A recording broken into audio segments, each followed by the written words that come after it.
Fernando Torres has announced his retirement from football, which is sad for a number of reasons. One, because he was a brilliant footballer, and two, because he's actually a year younger than me, which is really bad. That's heartbreaking. That's genuine how there's players younger than me retiring from football. I mean, I know he's put his body through more exertions than I have in the last 20 years. But there's players younger than me that have won the Champions League. Divock Origi was born about 10 days after me, and he's just scored the winning goal in the Champions League final. So it's horrible. Yeah. It's really interesting, obviously, the Fernando Torres stuff and how we're able to talk about him in positive terms. I don't think that would have been true a couple of seasons ago, certainly. But scored 33 goals in his debut season for us.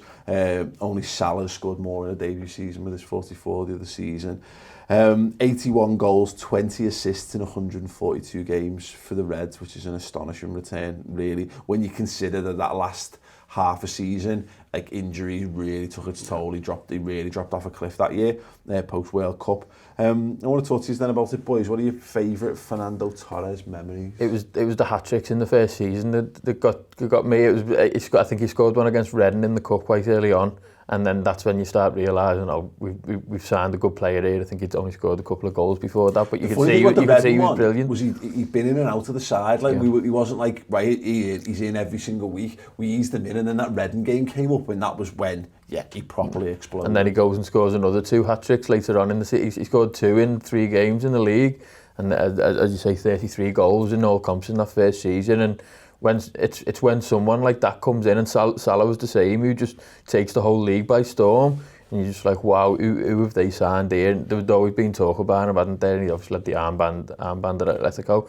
Well, that was it for the people that people don't remember. Of course, there was the famous thing about he had "You'll Never Walk Alone," didn't he, on the inside of his captain's armband at Atletico Madrid and stuff like that. Like, we talked about this, like, about signing Liverpool fans. I mean, obviously he's an Atletico lad through and through, but Liverpool were like his second team. Almost. I mean, that'd do your head. And if you imagine Trent Alexander-Arnold as Mez K-Un club, and inside of his, if he wears the armband or something like that, that'd really wind you up for it. And then for him to actually go and make the move as well. But they obviously ended up welcoming him back with open arms, and he did well there. Trent turns up to training, and like an air raid siren goes off, and then car starts playing out of his car or whatever.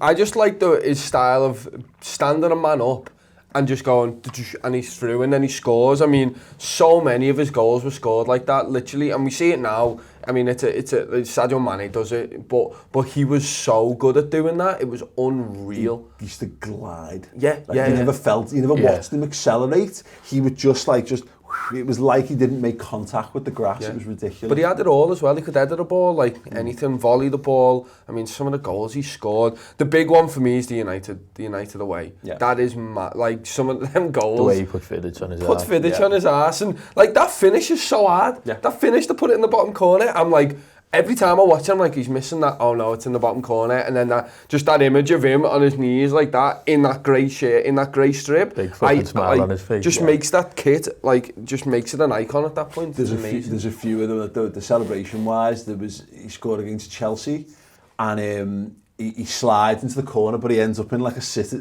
down, because oh my God, Fernando Torres is my last football love. Like, I really like, and I'll say I love the current Liverpool players. I do, and I love the squad and all that. But in terms of, like, that was the end of my innocence as a football fan. Like, Fowler had broken my heart. Torres was the last football player to break my heart. When he left, I was absolutely crestfallen, and I slaughtered him on Redmen for weeks after the fact. Absolutely slaughtered them. But that was because he was so good. We made the joke. I think I found this on Facebook on this day the other week, and it was literally a year apart. One of them was like, I've convinced my missus that we can name our firstborn Fernando. And then it was literally a year to the day after. It was because it was on this day. It was like, just finally noticed how much Torres does look like a lady boy. After all these times, it was just partnership with Gerrard for me. You're watching it because Gerrard played so much further up, but then he went when Torres was there, and just some of the play, like the back heel flicks, 2 world-class players, and you talk about 2 world-class players know how to play with each other. You saw it with Gerrard and Suarez and all these players, but because Gerrard was so front foot at that point, Torres was such a deadly finisher, and like when we battered Real Madrid at Anfield, and they were massive parts of that. Just you couldn't handle. And you see how much they love playing with each other. Yeah. I think it was at a Newcastle game or something when they both scored, or they were setting each other up, and then just the way they celebrate and just hugging each other and jumping round, like you didn't see Gerrard enjoy football as much as when he was playing with Fernando Torres over his career. Like. It's funny, mate, it's that Real Madrid game, because obviously everyone goes on about the United one. There was a highlight reel that came out the other week for Iker Casillas, and it's his highlight reel from that game, and the amount of time, there's one where Torres basically creeps into the box and bangs it. It's an amazing save off the back, but it's all those things. He was a constant threat. He was, I think, like I really like Bobby Firmino. I think he's amazing, but Fernando Torres is the most fitting number 9 Liverpool have had since Robbie Fowler left the club. He's on that short list of, because Firmino's class, but I don't ever think of him as a number 9 in the same way. Whereas you've got a lad, and Torres was just in the line of progression for me from Rush to Fowler to Torres, and obviously so many people interrupted that with being terrible players that we had in the midst, in there and thereabouts. But that, the pace, the direct running, and he wasn't just like a fox in the box, because he had that ability as well, like the same way Owen had. But Sturridge has got this as well, and that's what great strikers have. Sometimes 25 yards out, he'd just bury it. He'd just stick it in the top bin, or he'd, even better with the pure striker thing, he'd put it bottom bin, which is so hard to do from distance. Every type of goal, he was the complete centre forward, and it gets forgotten. He was for me anyway, he was the best centre forward in the world. In 08-09, he was at least on that short list of the best in world football, and we had him when he played for us. He was absolutely something else. He loves scoring against Chelsea as well. Yes. It's that strange irony, isn't it? He scored more goals against Chelsea than anyone else for Liverpool, and his last goals, I think it might have been his last goals, certainly in the last month or two before we played Chelsea, we beat them 2-0, and he scored both the goals, and they were both, but he'd had his injury problems by then, and you could see he wasn't the same player. And then he steps up against Chelsea and basically single-handedly wins the game. And to kind of have that as like his last hurrah at the club, I think it's a nice little touch. It's that image sticks with me though of he moved to Chelsea, didn't he? And there's that image of all the Chelsea fans giving him stick and him walking away. And I was like, why have you done this? Yeah. Why you've gone to this club, and I mean I don't like the fans, but they don't like you, and it was so baffling when he left us. And then you're asking, what's your iconic memory of Fernando Torres? The other ones, I get putting him on his arse. Yeah. And just going, you deserve that, mate. Yeah, absolutely. Yeah, that's one of those things. It's funny how it happens, and we're experiencing it with Raheem Sterling at the moment, aren't we? That level of vitriol towards a footballer that leads, and it's kind of, it's funny how it's been forgotten about, which we'll talk about in a sec, but he was hated by Liverpool fans, and Danny Agger was already a bit of a hero, but absolutely cast himself in bronze that day by throwing an elbow into Torres' face, and we got a great satisfaction from that ultimately, because we got £50 million for him, which was unreal business, and he was never quite the same player. We got all of Torres' best years. Yeah, we did, and I think his best years were over a little bit before he left. As I said, his injury problems. You see, Ngog was starting most of the games in the first half of that season. Well, he went to the World Cup and he got injured at the World Cup. He was never the same. He was similarities to Daniel Sturridge. He just couldn't put his foot down. Like, in car terms, he couldn't go flat out without breaking. And there's that picture of him with the World Cup, and he's got the Liverpool flag around him and stuff, and we got a great satisfaction from that, but it never felt like he was truly our player again. Everyone was going on about the body language, and Mascherano had left, and we had Roy Hodgson in charge, and everything was falling apart around us, and you got that little glimmer of hope when Kenny Dalglish came in, that maybe he might be able to reinvigorate him. But obviously what we didn't know at the time was there were moves in place. Suarez was coming in. We thought Suarez and Torres, what a forward line that's going to be, and that was one of my biggest regrets, is not seeing those two players play together, and we ended up more so that we ended up with Andy Carroll technically as his replacement, which was horrendous. He was kind of forced out, wasn't he? Yeah. Like I think he spoke about it, or other people have spoke about it. Kind of the behind the scenes, what actually happened. He didn't really want to go to Chelsea.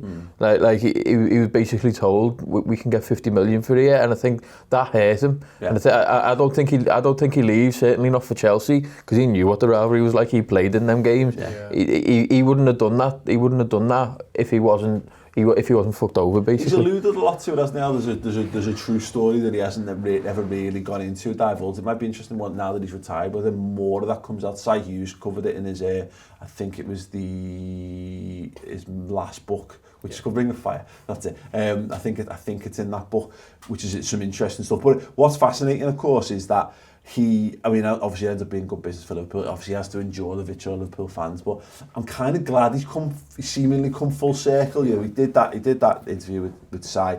He played in the Gerrard charity match a few seasons back, and he was able to get his name sung by the club. When you consider, Tom, that Michael Owen's never been able to get fans back on side. Now, the Man United thing did him forever, of course, but I'm glad we're able to look back for him. I'm glad we're able to look back and say, Fernando Torres, what a player for Liverpool. Yeah, and to be fair, once he left, he did things with his career, you know what I mean? He won stuff with Chelsea. I like the fact he went back to Atleti. I think that did a massive thing for him in terms of... there as well, didn't he? Yeah, exactly, and he just went back and... Well, he reinvented himself, didn't he? Exactly. He's more of a target man when he went back there because he didn't have the pace anymore. And I think that maybe not endeared him, but to me that spoke a lot about him as a man and going...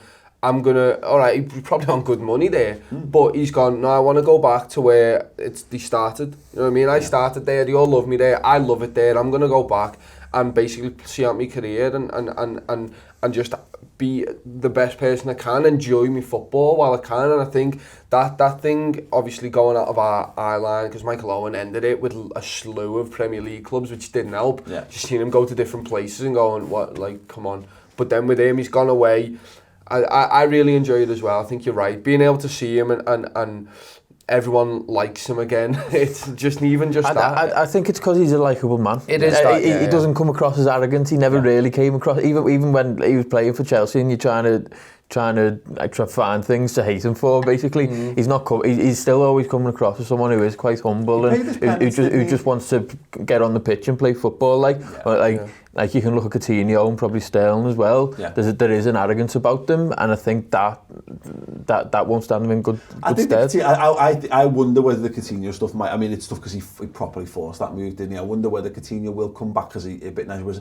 The Sterling stuff will be interesting to see whether we ever have a similar feeling towards. And let's know actually whether you think you could ever have you come back to Torres. Where does he rank for you in terms of your absolute heroes at Liverpool? I say that was the last great one for me, but he was properly like for your generation. He was the start. Always had Torres on the back of my shirt and all that. It was one of them. Talking about things that you love the most about him, his song. Like when you first hear the song coming in and you're trying to learn the word, because it is quite hard to learn because it's like it's quite quick and get your head, but once you've got it you just can't stop singing it. That advert like the night, but that shows how big he was at the time. Nike were like, we're making this advert on the streets of Liverpool with Scousers in it about this song that the Liverpool fans have wrote for him. That shows how big he was at the time. Is that Nunca Caminara? Do it all translate. Yeah, brilliant. I'm glad, and obviously we wish all the best to Fernando Torres, particularly if he wants to come and get involved on Redmen TV. I was literally thinking while we were talking, now he's retired, can we please try and get an interview with him? Fernando Torres. If anyone knows him, tell to get in touch.